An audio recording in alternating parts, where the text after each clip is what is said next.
2022 has started with a spate of launches in the value flagship segment, with the likes of the OnePlus 9RT and the Samsung S21 FE, both of which we've reviewed on the channel. Not to be outdone, Xiaomi's landed with the successor to the Mi 10T Pro, the Xiaomi 11T Pro, a phone that packs in a flagship Qualcomm chip, a snappy 120Hz display and a headlining 120-watt fast charging, all at a sub 40,000 rupee starting price. There's much to unpack about what has the makings of a standout value flagship device, but how does it go up against the competition? Here's my take on the Xiaomi 11T Pro 5G. A quick look at the variants before we dive in deep. You start with two 8GB memory variants, one with 128GB storage at 39,999 and the other with 256GB storage at 41,999. And an additional $2,000 will get you a bumped up 12GB memory variant.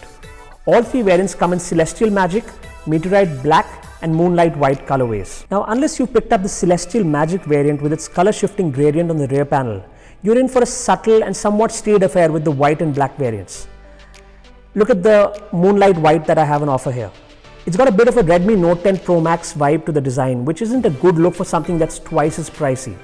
It skips the in-screen fingerprint scanner for an extremely snappy side-mounted module that sits atop the power button, again like the Redmi Note 10 series. My bigger issue is with the phone's size, and what exacerbates the issue is the unwieldy width and the 204-gram weight. Despite Xiaomi's best efforts at curving the back into the polycarbonate frame for better grip and in-hand feel, this is not a device to be handled casually in the one hand. On the plus side, there's a splash-proof IP53 rating and Harman Kardon tuned dual speakers, the latter offering good separation and a decent amount of grunt for a phone speaker setup. Now, while the design may be rather samey, but the display is anything but. The finger stretching size affords the 11T Pro a 6.67-inch Full HD Plus 10-bit AMOLED panel with a 120Hz refresh rate and Dolby Vision and HDR10 Plus certification. Plus, there's Gorilla Glass Victus for protection. Coupled with its thin bezels and centered hole punch for the selfie camera, the phone offers a great media consumption experience, especially when you throw in some good HDR content at it. Even for everyday stuff, the rich colors, good viewing angles and 1000 nits brightness make using the phone a breeze indoors and outdoors. And Xiaomi packs in a bunch of display tools to adjust things like color balance, a dedicated reading mode and sunlight mode, and a handful of always-on displays for the lock screen as well. It's a familiar story on the hardware side of things, with the tried and tested Snapdragon 888 providing quite frankly all the overkill grunt that you'd want from a top-tier chip. And there's LPDDR5 memory and UFS 3.1 storage to boot. It's only in extended gaming sessions of 45 minutes or more that you see any sign of throttling. But even so, the headroom that the Snapdragon 888 affords means that you're probably going to not notice much of a hit. Gamers will appreciate the panel's touch sampling rate of 480Hz for the extra responsiveness during gameplay. Although most games I played were capped at 60Hz, which is something that I think really should be unlocked in software. Speaking of, the phone runs Xiaomi's MIUI 12.5.2, which is based on Android 11. And minor nitpicks about uninstallable bloatware aside, this is a phone that really should have been launched with Android 12 out of the box.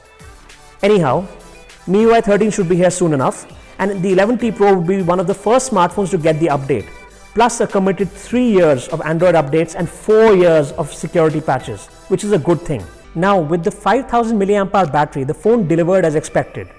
2 days of light use or well over a day and then some on heavy use. But it's the charging tech that's worth noting. This is only the second phone after the Xiaomi 11i Hypercharge to offer 120-watt wired charging.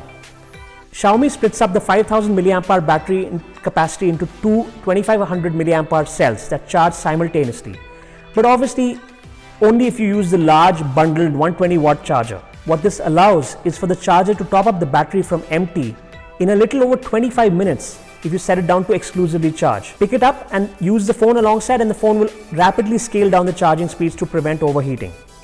Do these insane charging speeds kill battery longevity though? Xiaomi claims that there won't be any significant battery degradation even after 800 charge and discharge cycles. So let's go with that for now. Net, between the capacious battery and the insane charging speeds, you're going to have a particularly niche edge use case or very bad charging habits if you're going to run out of the battery on this device. Coming to the cameras, the 11T Pro ships with 3 rear cameras, a 108 megapixel primary, an 8 megapixel ultra wide angle and a 5 megapixel telemacro, and there's a 16 megapixel selfie shooter up front. The primary sensor is a known quantity by now. Xiaomi uses it across a number of phones, and for good reason. Images taken in daylight are well saturated with good dynamic range and good details, but oftentimes end up being a tad overprocessed in the shadows. Low light shots are good too, with the camera eking out details without adding too much noise. No optical image stabilization though, which is a miss at this price point and leads to images that are a tad softer in low light than they should have been. The ultra wide is impressively sharp around the edges, and the 5 megapixel 50mm tele macro was better than anything I've seen in its class. Daylight selfies were good, but quality dipped in low light. If it wasn't obvious by now, there's a lot to like about the Xiaomi 11T Pro, and I'm not just saying that due to its impressive sub 40,000 start price. Let's reel it off. An excellent display with Dolby Vision support, good speakers, competent cameras, Qualcomm's 2021 flagship chip, and that 120-watt charging that really has to be seen to be believed. One wishes that the design was a little more refined and polished, and this would have earned the phone an unqualified recommendation. Even without it, it's still an incredible value pick in the segment, which has a whole bunch of options, like the Samsung S20 FE 5G with its wireless charging and IP rating, or the OnePlus 9 RT with its vapor cooling solution on top of the same AAA chip, and the iQOO 7 Legend with a slicker design. There's even last year's Mi 11X Pro, which packs in much of the same hardware, minus the bigger battery and the super fast charging. So that's what I think about the Xiaomi 11T Pro. What do you guys think? I hope you're enjoying our continuing tech coverage on the Indulgexpress channel. And if you are, please go ahead and click that like button and subscribe to the channel for more tech updates. Thanks for watching.